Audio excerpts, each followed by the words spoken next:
बंधू आणि भगिनींनो, ख्रिस्तामध्ये तुम्हा सर्वांना सलाम. मी pastor Sachin Gawai Advantage Media सेंटरतर्फे तुम्हा प्रत्येकांचे आजच्या आध्यात्मिक सभेमध्ये मनपूर्वक स्वागत करीत आहे. श्रोते हो, आजचा विषय आम्हा प्रत्येकांच्यासाठी खूप महत्त्वाचा आहे. तो जर अंमलात आणलात ना तर नक्कीच आपलं जीवन परिवर्तित झाल्याशिवाय राहणार नाही. जगामध्ये वावरत असताना आपला एकमेकांच्या सोबत नेहमी सहवास संबंध येतो. जेव्हा कुठे कोणाच्या घरी दुःख होतं किंवा आनंद होतो तर तेव्हा आपण त्यांच्या घरी जातो आणि सहजच आपण त्यांच्या खांद्यावरती हात ठेवतो. जेव्हा हात ठेवतो ना तर आपण त्या व्यक्तीला स्पर्श करतो आणि जेव्हा स्पर्श करतो ना तर ती स्पर्शाची भावना त्याला मनातून सुखावते. हा स्पर्श जेव्हा आम्ही करतो ना तर आपण त्या न बोलणारे शब्द देखील बोलून दाखवून देतो की मी तुझ्यासोबत आहे, तू घाबरू नकोस. आणि नेमकं त्या प्रसंगाच्या वेळी ती क्रिया खूप महत्त्वाची राहते. आता जेव्हा आपण एकमेकांना भेटतो तर आपण हस्तांदोलन करतो. ते कशासाठी करतो? की मी पण तुझ्यासारखाच एक तसाच आहे जसा तू इतरांना समजतो. एकंदरीत पाहता स्पर्श जेव्हा करतो ना तर एक अनुभूती आम्हा प्रत्येकांना मिळते. एक नवीन चैतन्य आम्हाला प्रत्येकांना प्राप्त होतं. आता बघा की आपल्या शरीरात 5 अवयव असे आहेत की ज्याच्यामुळं आपल्याला समजू शकतात. ती आहेत दृष्टी, श्रवण, चव, गंध आणि स्पर्श. हे यांना इंद्रिय म्हटलेलं आहे. यांना 5 इंद्रिय म्हटलेलं आहे. आणि ह्या 5 इंद्रियांच्या पैकी जर महत्त्वाचं कुठलं आहे तर सर्वच आहेत. या सर्वांनी आपण व्यापलेलो आहोत आणि आपल्याला त्याशिवाय जगतासुद्धा येत नाही. स्पर्शाची भावना ही अशी भावना आहे जी आपल्याला थेट जगाशी संपर्क साधते. जेव्हा आपण एखाद्या गोष्टीला स्पर्श करतो तेव्हा आपण त्या वस्तूशी जवळीक साधतो आणि जवळीक साधत असतो. काही लोक किंवा इतर सर्व संवेदना गमावल्याचे मी ऐकले आहे, परंतु एखाद्या व्यक्तीने त्याच्या स्पर्शाची जाणीव गमावल्याचे आपण कधी ऐकलेलं आहे का? आपण आपल्या जगात स्पर्श करू न शकणाऱ्या गोष्टींच्या विषयी कल्पना करा. ज्यांना आपण प्रेम करतो त्यांना आपण स्पर्श करू शकत नाही. कल्पना करा कितीतरी बिकट परिस्थिती असतील. स्पर्श करण्यास सक्षम नसणे हे न पाहण्यापेक्षा खूप वाईट असू शकतं. आणि आपण सर्वजण जर आपण बघितलं तर एकंदरीत आपलं आयुष्य ह्या सर्वांमध्ये गुंतलेलं आहे. काही वेळा असे असतात की आपण इतरांना समजवण्यासाठी आपण त्या गोष्टींचा उपयोग करत असतो. चला तर आज असाच एक संदेश आम्हा प्रत्येकांना खूप महत्त्वाचा आहे आणि तो म्हणजे आजच्या संदेशाचे शीर्षक आहे त्याच्या स्पर्शाची शक्ती.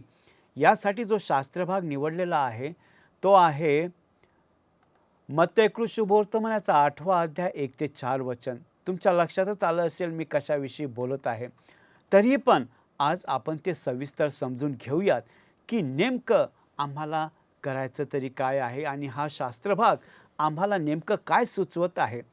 त्याचा स्पर्श हा एक जिव्हाळ्याचा स्पर्श होता.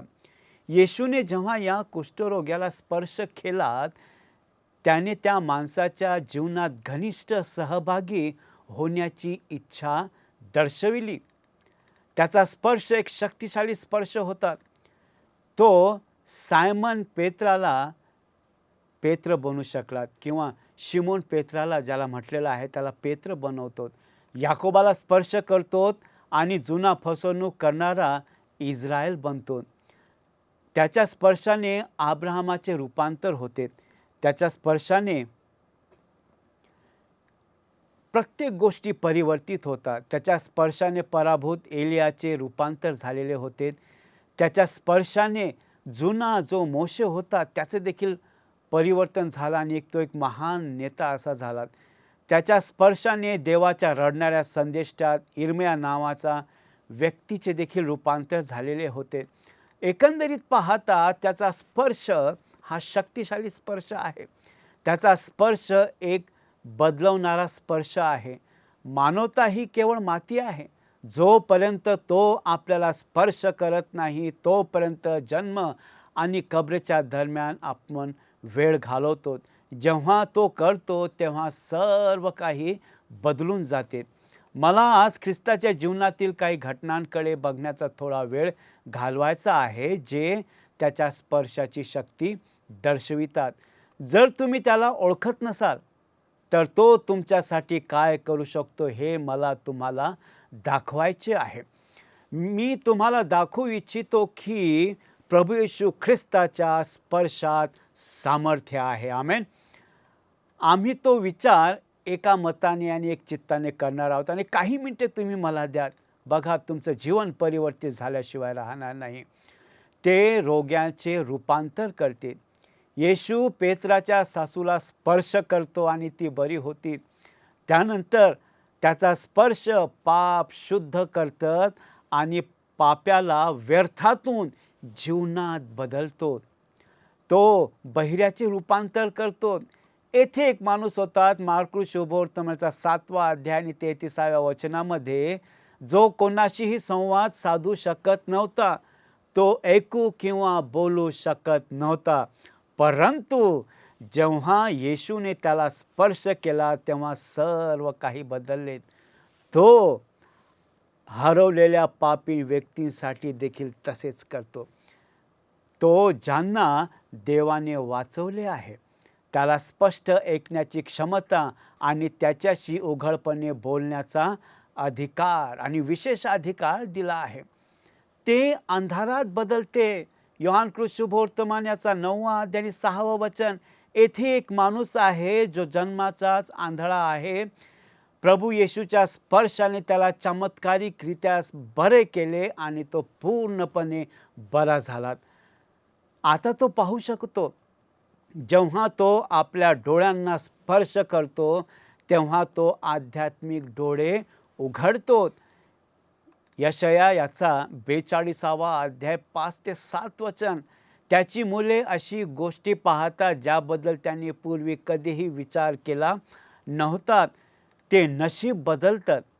येशूने या कुष्ठरोग्याला स्पर्श केला आणि नशीब त्याचं पूर्णपणे बदलून टाकलं आणि त्याच्या रोगामुळे उद्ध्वस्त झाला होता. तो इतर पुरुषांपासून वेगळे जीवन व्यतीत करत होता. तेच त्याच्या नशिबात होतं. परंतु येशूने ते सर्व बदलले. आमेन. त्याच्या अवस्थेत तो प्रत्येक हरवलेल्या आत्म्याचे परीक्षण आणि परिस्थितीचे चित्रण करतो. आता पापाच्या खाडीमुळे देवापासून विभक्त झालेला आणि नरकाच्या अनंत काळासाठी हेच प्रत्येकाचं नशीब होतं. हरवलेला माणूस देखील दररोज आनंदी जगतो. प्रभूचे आशीर्वाद, परंतु देवाशी संबंध नाही, तर सर्व काळ हरवलेला व्यक्तीच्या जीवनात पापाची मजुरी येते. आणि पापाची मजुरी काय आहे? पापाचं वेतन हे मरण आहे. परंतु तेच काय आहे? प्रभू येशू ख्रिस्तामध्ये सार्वकालिक जीवन आहे. आता ह्या ठिकाणी बघा, लूक शुभवर्तमानाचा 8वा अध्याय आणि 54व्या वचनामध्ये काय सांगितलेलं आहे? येशूने या मृत मुलीच्या हाताला स्पर्श केला आणि ती पुन्हा जिवंत झाली. ही त्याच्या स्पर्शाची ताकद आहे. प्रत्येकांना तो स्पर्श करतो. प्रत्येकांच्या जीवनामध्ये तो येतो. आपण त्याला बोलावत नाही, तो स्वतःहून आपल्या आयुष्यात येतो. मृत्यूपेक्षा काहीही वाईट नाहीत. जे आपल्या जवळ आहे ते तो घेऊन जातो आणि आध्यात्मिक क्षेत्र, आध्यात्मिक मृत्यूपेक्षा वाईट काहीही नाही बंधू आणि भगिनींनो. तरीही हरवलेल्या प्रत्येक व्यक्तीची स्थिती तीच आहे. येशू ख्रिस्ताच्या स्पर्शासाठी देवाचे आभार मानायला हवेत. आणि जेव्हा आपण आभार मानतो ना, तर तेव्हा नक्कीच तो आमच्या आयुष्यामध्ये परिवर्तन घडून आल्याशिवाय राहणार नाही. त्या रक्तस्रावी स्त्रीने त्याला स्पर्श केला आणि तिचा रोग बरा झाला. त्या आंधळ्या व्यक्तीने च्यासाठी प्रभू येशू ख्रिस्त त्या ठिकाणी आलात आणि तो बरा झाला. आणि याईराची कन्या जी मृत पावली होती, तिच्या हाताला स्पर्श करून तिला उठवलं आणि ती उठून बसली. काय आज तुमच्या जीवनामध्ये समस्या आहेत? काय आज तुम्ही तुमच्या आयुष्यात हरवलेले आहात? काय आज तुमच्या आयुष्यामध्ये संकट आहेत, दुःख आहेत, त्रास आहेत, वेदना आहेत? काय आज तुमच्या घरामध्ये अशांतता आहे? तुमच्या डोक्यावरती खूप कर्ज झालेलं आहे. तुम्ही चिंताग्रस्त आहात. तुम्ही तरुण आहात. कामाच्या शोधात आहात, नोकरीच्या शोधात आहात. तो तुमच्या हृदयाला स्पर्श करू इच्छितो. तो तुमचं जीवन परिवर्तित करू इच्छितो. एकदा तुम्ही त्याला हाक मारात, बघा तो ओ दिल्याशिवाय राहणार नाही. तो स्वतः म्हणतो की मी तुला टाकणार नाही, सोडणार नाही, अंतर देखील देणार नाही. आज तुम्ही साक्ष देऊ शकता का की तुमच्या जीवनात त्याच्या स्पर्शाची शक्ती प्रत्यक्ष अनुभवलेली आहे? जर असेल तर साक्ष सांगा. तो काय करू शकतो हे तुम्हाला माहिती आहे का? किंवा तुम्हास असे म्हणायचे आहे का की उपदेशक, मी आज खरोखरच येशूने मला स्पर्श केला किंवा करणार आहे. मला आता माझ्या जीवनात त्याच्या शक्तिशाली स्पर्शाची गरज आहे. आज तुमच्या आयुष्यात तुम्हाला कोणत्या प्रकारच्या स्पर्शाची गरज आहे हे मला माहिती नाही. पण मला माहिती आहे की तो तुम्हाला रिकामं जाऊ देणार नाही. त्याचे नाव येशू आहे आणि तो जीवनाला स्पर्श करणारा कीर्तिमान मनुष्य आहे. तुम्ही हरवलेले, मागे सरकलेले, ओझे, निराश आणि फक्त त्याच्यावर प्रेम करायला शिकले तरी तो तुम्हाला स्पर्श करेल. या त्याच्या जवळ या आणि त्याच्या सान्निध्यात आल्याच्या नंतर बघा, तो तुमचं आयुष्य परिवर्तित केल्याशिवाय राहणार नाही.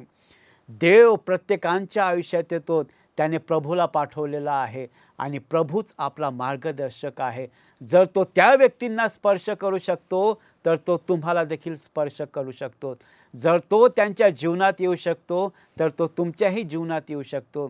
जर तो त्यांचं आयुष्य परिवर्तित करू शकतो तर तो तुमचं आयुष्य देखील परिवर्तित करू शकतो. फक्त आणि फक्त तुम्हाला काय करायचं आहे? त्याला बोलवायचं आहे. त्याला हाक मारा. जरी हाक मारली नाहीत ना तर तुमच्या हृदयाचा दरवाजा उघडात. फक्त तो तुमच्या हृदयाच्या जवळच आहे.